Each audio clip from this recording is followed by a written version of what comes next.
Mesdames, Messieurs, bonsoir. Merci de votre fidélité sur Canal 3 Bénin. Bienvenue dans votre émission L'invité de l'économie de la semaine. Après les réformes des impôts, la douane, les fonciers et autres, la vague de la modernisation de l'administration se poursuit au ministère de l'économie et des finances. Pour rendre l'administration des finances plus intelligente, le gouvernement a mis en place de nouveaux services à la direction générale du budget, des innovations portées par le ministre d'État chargé de l'économie et des finances et qui tentent de soulager donc les différents usagers de l'administration publique et la rendre plus performante à travers la gouvernance des finances publiques. Question: quels sont ces nouveaux services numériques? Quelle est leur opportunité? Quels sont les avantages de ces nouvelles offres et comment les utiliser? Nous répondons à ces différentes interrogations et j'ai le plaisir d'avoir comme invité M. François Beckmont. Bonsoir, merci d'avoir accepté notre invitation. Bonsoir, monsieur le journaliste, merci. Je précise aux téléspectateurs que M. Beckmont, vous êtes le directeur de l'informatique à la direction générale du budget, c'est au ministère de l'économie et des finances. Première question, d'abord j'ai envie de vous demander de me présenter votre direction, la direction générale du budget. Merci beaucoup, monsieur le journaliste, pour cette tribune que vous offrez à la direction générale du budget pour parler d'elle-même. Et moi, c'est François Beckmont, directeur de l'informatique de la DGB, comme vous l'avez déjà indiqué. La direction générale du budget, comme vous le savez, c'est une grosse direction, mais qui est beaucoup plus dans les services sociaux, à savoir la liquidation des droits salariaux, la liquidation des droits à pension et la préparation du budget, le suivi de l'exécution et l'accompagnement des utilisateurs à divers niveaux. Voilà un peu grosso modo les services que la direction générale du budget offre aux usagers clients. Alors, M. Beckmont, directeur de l'informatique à la direction générale du budget, j'ai envie de vous lancer aussi cette question qui me vient à l'esprit. Comment se porte actuellement votre direction? Comment va-t-elle? Oui, je pense que la direction générale du budget se porte très bien avec le management de notre directeur général, M. Rodrigue Chaou. Je crois que ces services se portent bien et les services que nous offrons aussi, je pense que les usagers apprécient et nous en sommes fiers. D'accord. Justement, je vous pose cette question parce qu'on a vu les résultats ces dernières années qui sont encourageants. On a vu le ministre d'État qui a acquis le prix de meilleur ministre des Finances, celui qui a fait beaucoup plus la transparence budgétaire dans l'UEMOA. Est-ce que cela ne vient pas réconforter vous qui travaillez au sein de cette direction générale? Oui, certainement, parce que avec la rigueur de son Excellence, Monsieur le ministre de l'économie et des finances, ministre d'État, et l'impulsion et l'élan que lui-même donne au quotidien à ses services, nous sommes obligés de veiller, d'être sur le même élan, le même entrain pour l'accompagner dans l'obtention des divers résultats. Donc en réalité, cela vient vous réjouir et ça vous donne encore plus de courage. Nous sommes contents, très contents et nous sommes déterminés plus que jamais pour des résultats encore plus réalistes et plus probants. Alors, de nouveaux services, je le disais dans mon introduction, des services numériques qui sont désormais opérationnels à la direction générale du budget. On parle de 5 nouveaux services en ligne. D'abord, pourquoi cette innovation? On pensait qu'auparavant, c'était seulement les impôts, la douane, la NDF. Pourquoi cette innovation au niveau de la direction générale du budget? Merci beaucoup. Avant d'entrer dans le vif du sujet, là, je voudrais une fois encore remercier son Excellence, Monsieur le ministre de l'économie et des finances, ministre d'État, pour son soutien constant aux initiatives de réforme dans le ministère général et en particulier celle à la direction générale du budget. En effet, c'est un processus qui est en cours depuis et qui s'inscrit dans la ligne droite tracée par le gouvernement en matière du numérique. Mais la direction générale du budget a pris du temps pour se réorganiser d'abord au plan institutionnel avant de doter les services des moyens nécessaires pour rendre plus visible la réforme des services aux usagers. Donc, en fait, c'est l'objectif principal de cette innovation. Et, monsieur le directeur de l'informatique, dites-nous quels sont les principaux services qui sont devenus numériques aujourd'hui au sein de votre direction générale? Les principaux services que nous mettons en ligne, premièrement, nous avons la délivrance des bulletins de visite médicale. Après ça, nous avons la domiciliation des salaires. Ensuite, nous avons l'édition des relevés de pension ou relevés de salaire. Et aussi, nous avons le suivi des dossiers de l'agent ou de pensionné. Et enfin, le capital décès. Voilà les 5 e-services que nous offrons pour le moment. D'accord. Alors, comme je le disais, vous avez pris du temps pour pouvoir peaufiner tout cela avant de passer donc à l'opérationnalisation. Et dites-nous, on va aller cas par cas pour expliquer ces différents services. Comment, en quoi consiste l'innovation en réalité à travers les différents services que vous évoquez? Merci beaucoup. Si je prends par exemple le premier service qui est la délivrance des bulletins de visite médicale, vous savez, chaque agent de l'État ou retraité, pensionné, a besoin parfois de se rendre à l'hôpital pour les soins de santé. Et l'État prend en charge ces soins de santé à hauteur de 80%. Ces soins de santé, il s'agit des consultations, il s'agit de l'hospitalisation, il s'agit aussi des analyses biomédicales. Donc, pour l'ensemble de ces services dont bénéficient les agents de l'État ou les pensionnés dans les hôpitaux publics, il est nécessaire de présenter un bulletin de visite médicale. À la date d'aujourd'hui, c'est pour présenter ces bulletins de visite médicale dans les hôpitaux publics. Vous devez avoir le bulletin signé par les supérieurs hiérarchiques. En plus du bulletin, vous devez avoir une pièce d'identité valable, une fiche de paye datant de moins de 3 mois. Pour vos conjoints encore sous les liens de mariage ou les enfants mineurs, vous devez présenter aussi leur acte de naissance avant d'aller. Une de ces pièces qui manque au niveau de l'hôpital, vous êtes rejeté et vous retournez d'abord à la maison pour les compléter. Aujourd'hui, au clic, la direction générale du budget nous permet de générer ce bulletin de visite médicale pour se faire soigner à l'hôpital. En plus de ça c'est un volet pour le bulletin de visite médicale.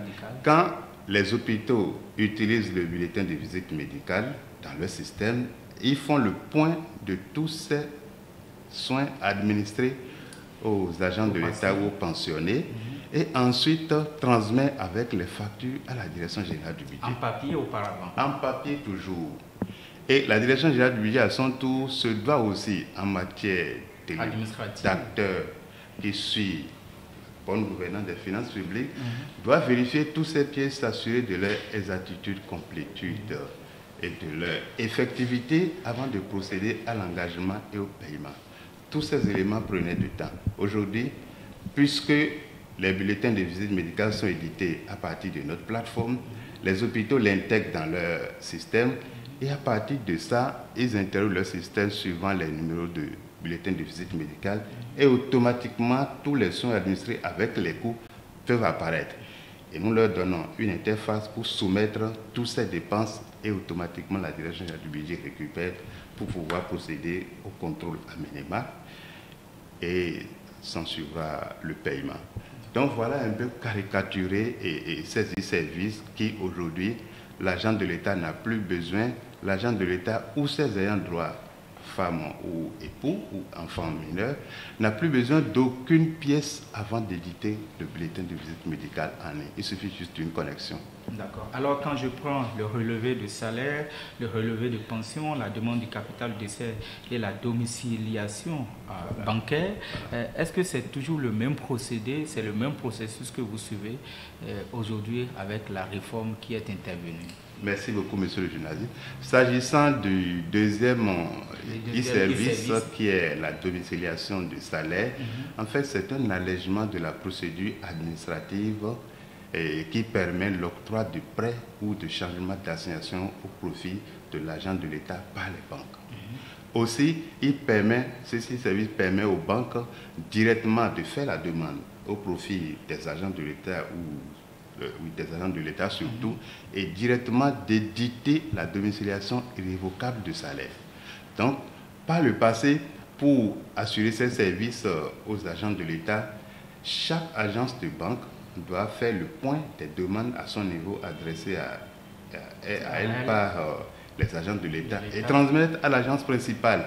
L'agence principale, à son tour, fait le point de toutes ces demandes arrivées. La banque centrale ou bien l'agence principale de la banque concernée. Principale des banques. D'accord. Donc cette agence principale de chaque banque fait le point et transmet à son tour le dossier à la direction générale du budget qui s'occupe du traitement, qui par le même canal manuel transmet à la banque ou aux banques. Maintenant, ce processus pourrait prendre à peu près au moins un mois et qui n'offrait pratiquement pas de visibilité à l'agent de l'État. Aujourd'hui, dès que l'agent de l'État formule sa demande auprès d'une agence qui se trouve n'importe où sur le territoire national, cette agence peut s'adresser directement à la DGB via la plateforme et le traitement est fait au PIF et la domiciliation irrévocable est déposée sur la plateforme et notifiée automatiquement à l'agent de l'État. Ça veut dire que l'agent de l'État aujourd'hui, juste après avoir fait la demande vers l'agence répond à la DGB via la plateforme et l'agent de l'État est informé. Donc, dès que l'agent de l'État est informé, la direction générale du budget traite, l'agent de l'État est encore informé au fur et à mesure des différentes étapes du traitement. Aujourd'hui, les banques ont expérimenté et sont suffisamment satisfaits. Et je pense que c'est une prouesse que nous réalisons à la DGB. D'accord, monsieur le directeur de l'informatique à la direction générale du budget.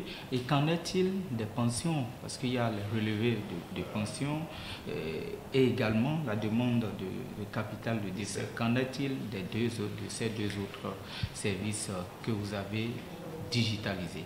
Merci beaucoup. Pour ce qui concerne les relevés de pension ou relevés de salaire, vous savez, l'agent de l'État a besoin d'avoir la visibilité aussi sur ces différents pays.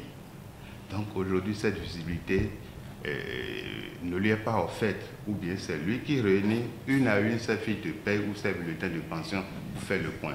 Aujourd'hui, cette tribune est offerte. L'agent de l'État peut à tout moment éditer son relevé de solde ou le pensionnaire peut éditer son relevé de pension et voir s'il y a des moins perçus, il peut s'adresser à l'État avec une demande de réclamation pour se faire entrer dans ses droits.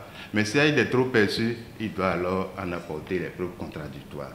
Donc, les relevés de pension aussi, pour d'autres relevés de pension et salaires, pour d'autres services, que ce soit privés ou administratifs, tels que les prêts au niveau des banques ou la demande de visa, parfois ils ont besoin de prouver leur fiche de paie sur un certain nombre de mois. C'est rebarbatif. Aujourd'hui, avec un clic, ils ont la justification de cette paye à travers juste le relevé de pension ou le relevé de solde.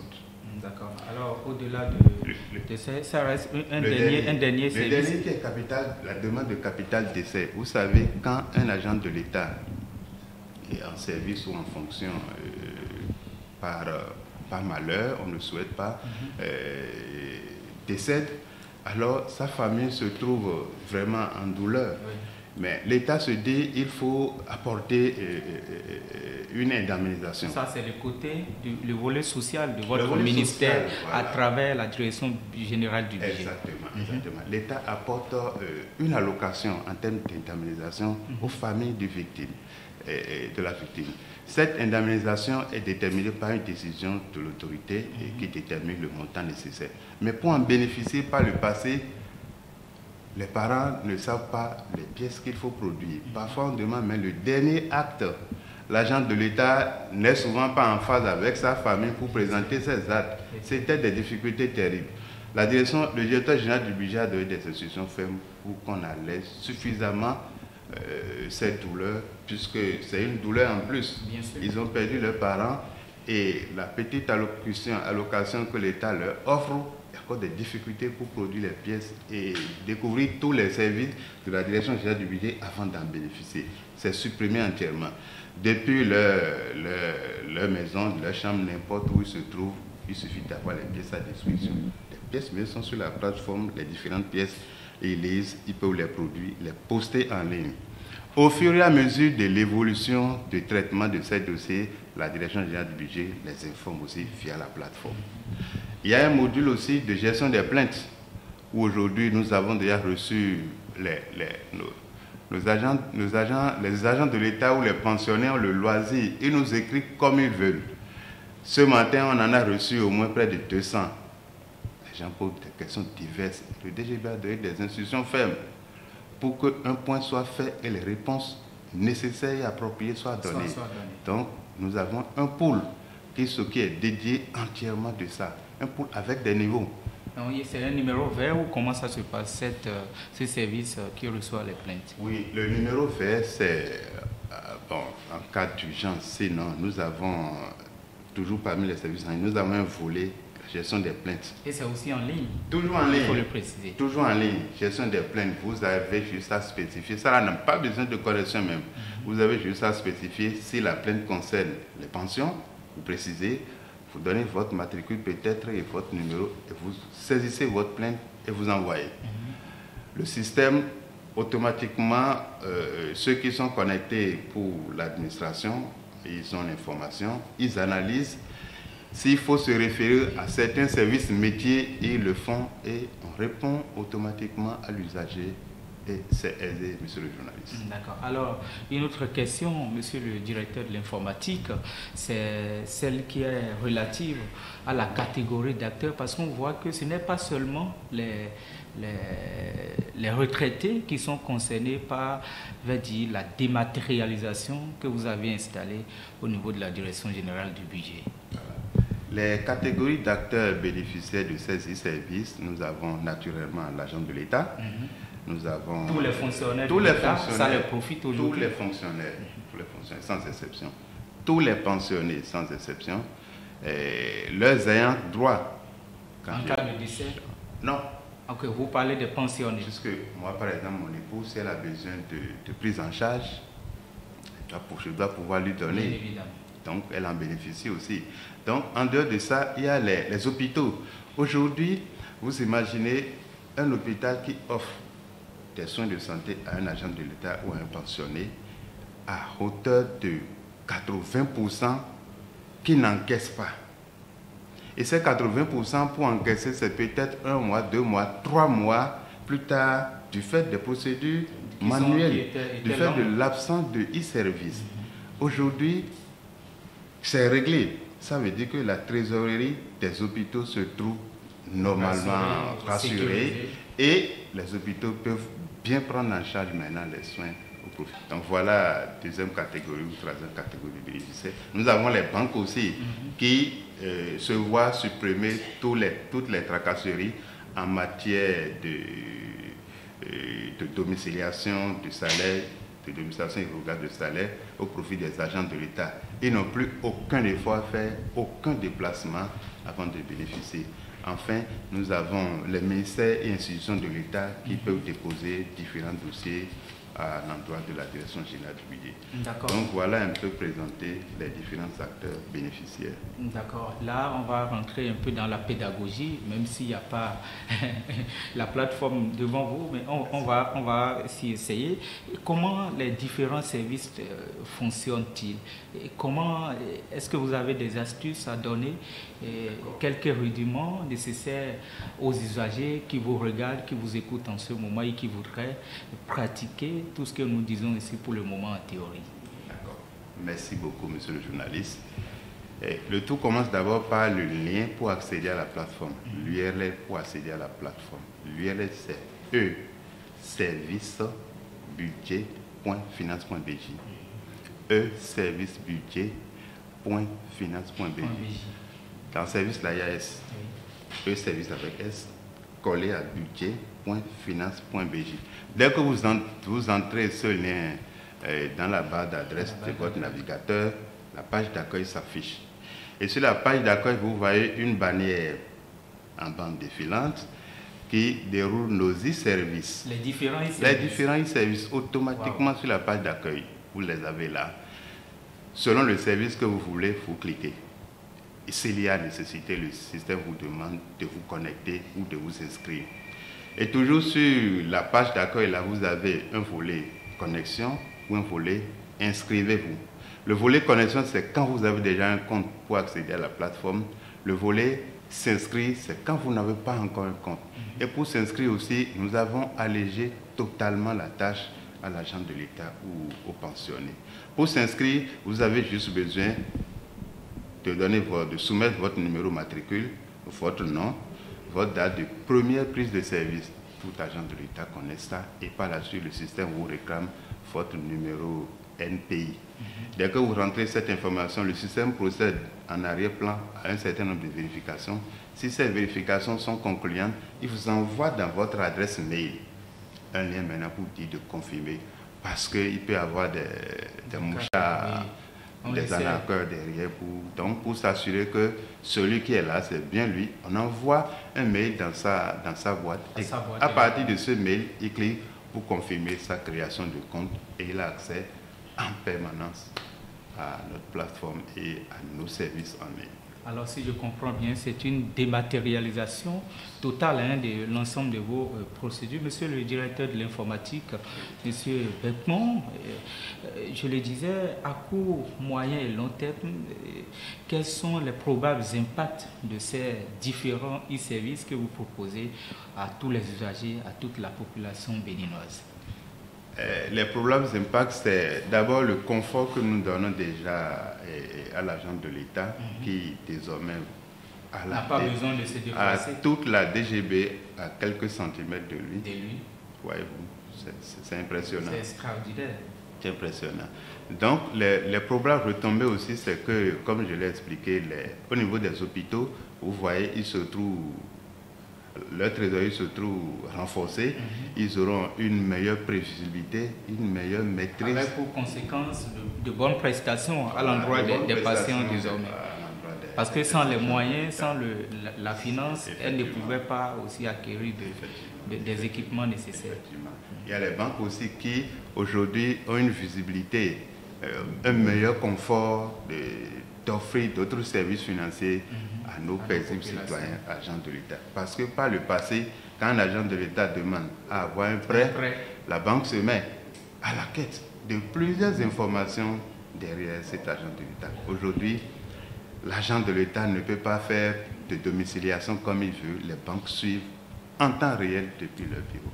Donc voilà un peu les retombées. Alors, quand on voit l'État faire des réformes, on se dit parfois, tiens, surtout vous dans votre domaine, que bon, ils veulent aussi faire de nouvelles recettes. Quelles vont être les retombées pour les finances publiques aussi dans leur fonctionnement et avec cette nouvelle dynamique? Vous savez, la direction générale du budget offre beaucoup plus de services sociaux. Pour le moment, l'accès à la plateforme, les services en ligne sur la plateforme ne nécessitent aucune dépense pour l'agent de l'État. Donc c'est à coût zéro. C'est à coût zéro, parce que la DGB... Là, il faut le rappeler parce qu'il y a des cybercriminels aussi qui vont peut-être se mettre derrière, vous avez bien fait de le rappeler, et qui vont demander à certains de payer. C'est le moment de les sensibiliser. Aucun service en ligne fait par la DGB ne nécessite de frais. Gratuitement, il suffit d'avoir une connexion Internet, il suffit d'être agent de l'État ou pensionné et vous avez accès à vos services, plus besoin de déplacement. D'accord. Alors, monsieur le directeur de l'informatique, le numérique et la digitalisation, c'est aussi des risques. Est-ce que vous avez pris des mesures pour, derrière, éviter ou prévenir des cas de cyberattaques, afin de bien sécuriser votre plateforme que vous avez mise en place? Merci beaucoup, monsieur le journaliste. C'est une question essentielle. Essentielle parce que aujourd'hui, l'actualité en parle. Oui, bien sûr. Donc, vous avez bonne raison de nous poser cette question. Mais je peux vous rassurer parce que, d'abord, la technologie que nous utilisons offre des couches sécuritaires et nous avons mis en place les différentes briques nécessaires offertes par la technologie. En plus, l'accès classique via le mot de passe aussi est respecté. Je peux vous rassurer aussi qu'avec le concours, tout le soutien de notre DSI, nous avons notre data center qui est aux normes internationales. Et bien plus, nous avons le confort aujourd'hui où la plus grande structure de l'État en matière de sécurité informatique se trouve avec nous. Donc nous avons une veille permanente avec ces différentes structures et nous avons le confort de dire que nous ne sommes pas inquiétés, sur le plan de sécurité informatique. Alors, Monsieur Belpon, je rappelle à nos téléspectateurs que vous êtes le directeur de l'informatique à la direction générale du budget. C'est au ministère de l'économie et des finances. Pour finir, est-ce que vous avez quelques messages à l'endroit des populations, à l'endroit des usagers de l'administration publique sous forme de conclusion? Le premier message, c'est d'abord réitérer au nom du directeur général du budget mes sincères remerciements à son Excellence, Monsieur le ministre de l'économie et des finances, ministre d'État, parce que vous savez, nous sommes obligés d'avancer. Avec lui? Nous sommes obligés d'avancer. C'est un signal fort.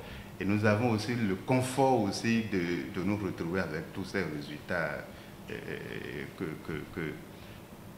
nous obtenons. Donc, le deuxième message, c'est aux agents de l'État. Nous avons dit tout à l'heure, l'accès à la plateforme ne nécessite aucun frais. Et que personne ne dise encore, votre dossier est à telle étape, je viens de suivre et vous avez besoin de quelque chose. Non, non, aucun frais. Pour accéder à la plateforme aussi, je rappelle, le lien c'est e-service avec S, e-service collé à budget.finance.pj. Donc nous avons le plaisir de vous recevoir à travers les messages, à travers le confort que nous vous donnons. Et à l'endroit de vos collègues avec qui vous vous battez tous les jours et qui vous travaillez pour servir davantage les citoyens. Merci beaucoup, merci. J'ai le plaisir de leur tirer un coup de chapeau parce que si ça demande d'aller à plus tard, si ça demande de ne pas quitter, ils sont là. Donc merci beaucoup de me rappeler cela. Je leur tire un coup de chapeau. Je prie le Seigneur Tout-Puissant de nous accompagner en donnant à chacun d'entre nous une solide santé. Merci beaucoup. François Belpon, directeur de l'informatique à la direction générale du budget, c'est au ministère de l'économie et des finances. Je rappelle à nos téléspectateurs que nous avons dédié ce numéro de votre émission, l'invité de l'économie de la semaine, à ce sujet d'actualité qui parle de ces 5 nouveaux services, les e-services comme on les appelle, les services numériques, les services en ligne, et qui est l'une des réformes impulsées par le ministre d'État, ministre de l'économie et des finances. Mesdames, Messieurs, ce sera tout pour ce numéro de votre émission, l'invité de l'économie de la semaine. Merci de votre fidélité et de votre aimable attention. À très vite. Bonsoir chez vous.